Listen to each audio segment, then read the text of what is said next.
You had to retire early, at a young age, and from too many concussions. Yes. Was it diagnosed as anything? Like, is it CTE, or what exactly is it? Is it just too many successive concussions, or?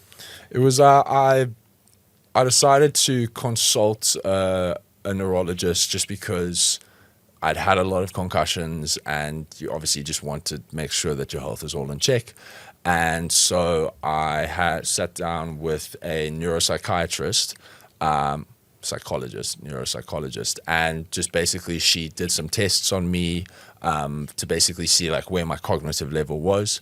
And her initial diagnosis was straight away. She was straight away, like when she heard how many concussions because I think I had 11 concussions. Wow. And she's like, anywhere over 6, you need to retire. Like, and so for me, I was like, okay, that's not what you want to hear. But at the same time, I feel like any medical brain specialist is going to be very adverse a contact sport. Because we know there's negative effects of any form of high impact to the brains, but it's more of it. But lots of people, they go their entire lives and they're fine. Yeah. And so it's just, was I going to be one of those cases on the bad side? Was I going to be like a US Van der Westhuizen or a Dottie Weir, or was I going to be someone who could play my entire career and not have horrible side effects? And so we decided then, okay, I spoke to the medical team at the Stormers, and we decided, okay, we need to go and see like a neurologist and get a proper opinion. So it takes often like a long time to get in to see a neurologist because they're just so highly specialized, and it takes like months to get in.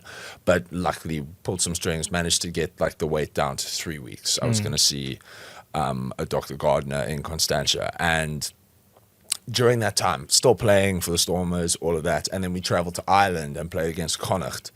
And during the game, I got tackled in the chest, and the resulting whiplash gave me a mild concussion, something that should never have given me a mild concussion. It was just, it wasn't like I blacked out. I didn't lose consciousness, but anyone who's had a concussion or felt that type of, and you know straight away what it feels like. It's this weird, uneasy feeling of you're not 100%.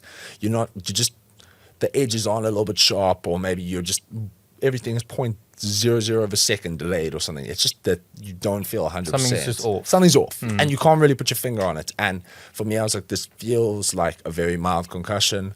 Passed all my tests, but I just still didn't feel good, so decided to wait until I'd seen the specialist before returning to play. Saw the specialist 2 weeks later, and he was an incredible guy, very friendly, and you could see he was very much trying to. He was on your side. He was on my side. He wanted me. He was not anti-rugby. He was not like overcautious. Like it's a horrible thing to be playing contact sports, and he was completely understanding.